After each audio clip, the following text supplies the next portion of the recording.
Okay, hello everyone, hello and welcome to Yogaia. This is a 10-minute happy hips class, which we are going to begin today by lying on our back. So take your time coming onto your backs. Walk your feet in towards the hips so that the soles of the feet are on the ground. And I like sometimes starting classes in this position because it really brings our pelvis into neutral alignment. So just take a few moments to notice the pelvis. Notice how the pelvis is connected to the spine and how your thigh bones are connected to the pelvis.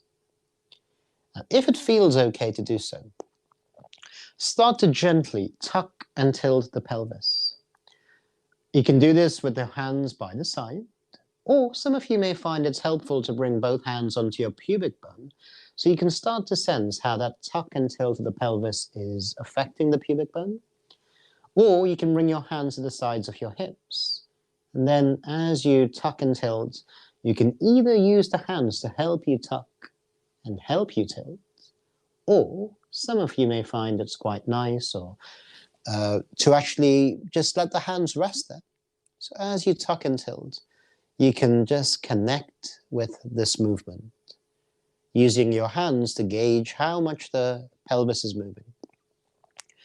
Now you can stay with this action of tucking and tilting, or take your palms and connect your palms to the fronts of your thighs. Either stay there, or start to actively press your palms into your thighs. And I find it really helps to bring the heels of the hands just to where the hip and the thigh meet. And then spreading the fingers wide, you push your palms into your thighs, which will then typically start to create an arch of the lower back.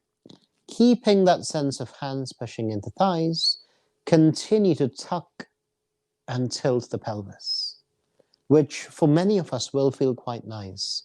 The area where our pelvis, our hips connect to the lower back can sometimes get quite tense. So when we press with the hands, that creates a tractioning action down the sides of the spine. And then when we tuck and tilt the pelvis, that can sometimes add a little bit more release to that area. Just a couple more breaths here.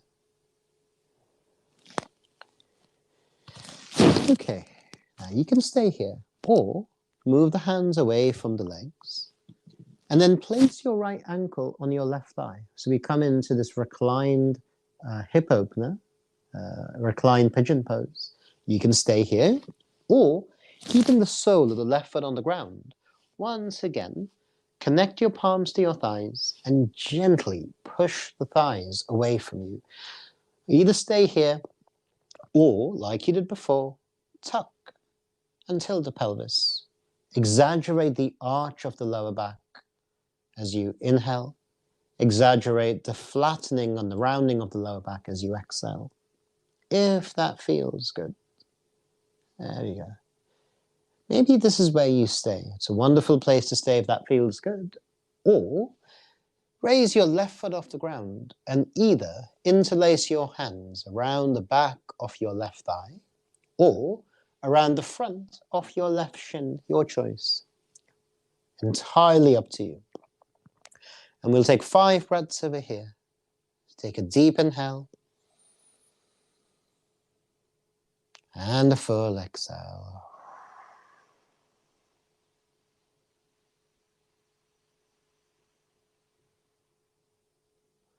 Breathe in deeply.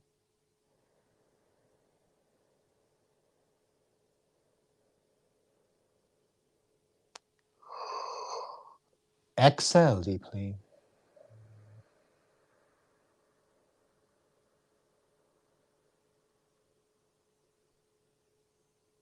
Couple more. Inhale.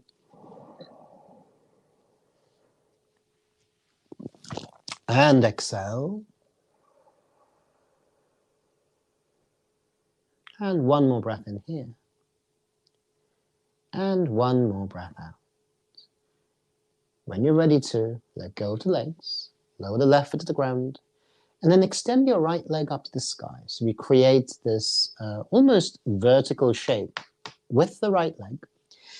Interlace your hands at the back of the right thigh. And if at all it isn't comfortable or feasible for the leg to be completely straight, which may be the case, you could always microbend that right knee.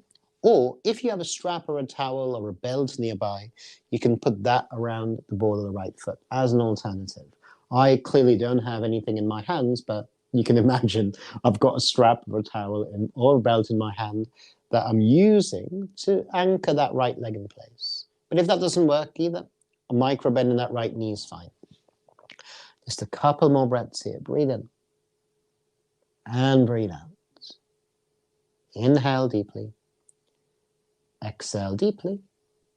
One more breath in. And then before you release the leg, see if you can press your right leg into your hands. And then slowly release the right leg. Let the right foot come to the ground. And then we switch sides. Left ankle to right thigh. Start here. Maybe this is where you stay. Or it might feel nice to press the thighs away, push the thighs away with the hands, with the heels of the hands as close to the hips as feels comfortable for you. Take a deep inhale. And then maybe as you exhale, you press the lower back down, as though you're trying to flatten the back, as though you're trying to round the back. Inhale to soften. Maybe you arch the back. As you exhale, round the back. And do this a few more times.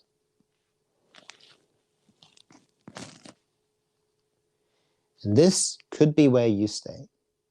Or raise the right foot off the floor. Maybe interlace your hands around the back of the right thigh. There we go. Inhale deeply. And if you find that when you do this, your head has a tendency to tilt back, if there is something nearby that you can pop under your head, like I've got a block here, but it could be a towel, it could be a cushion, it could be something else, feel free to pop something under your head. Just a couple more breaths here. Breathing in. Breathing out. One more breath in. One more breath out. When you're ready to, release the legs. Let the right foot come to the floor. And extend the left leg up to the sky. Stay here. Or you can hold onto the back of the left thigh with your two hands. There we go. Maybe this is where you stay. Or those of you who might find it quite uncomfortable to hold this position can always microbend that left knee. Or you can loop a strap around the ball or the sole of your left foot. Take a few breaths over here. Maybe noticing how when you do this, when you extend the knee, that starts to work into opening the back of your hip, back of the left hip. Especially where the hamstrings, the backs of the thighs, your hip extensors meet your sitting bone on the left.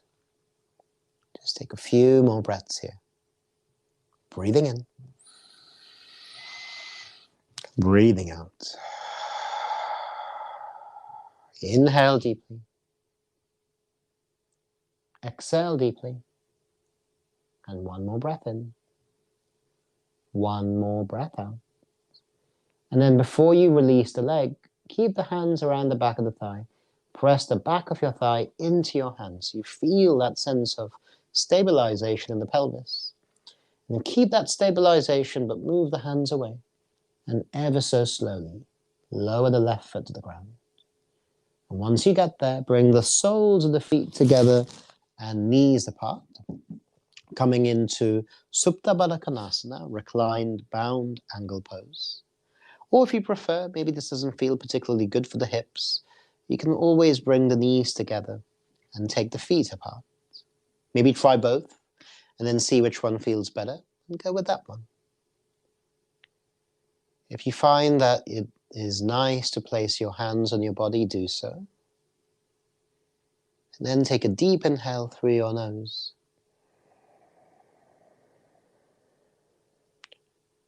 Open the mouth and exhale.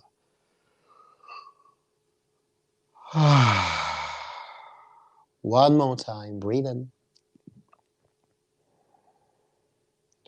And breathe out. And this is where I will be leaving you Thank you so much for joining me today. Thank you, Temu, Mina, and Michael. Lovely to see you. Take care.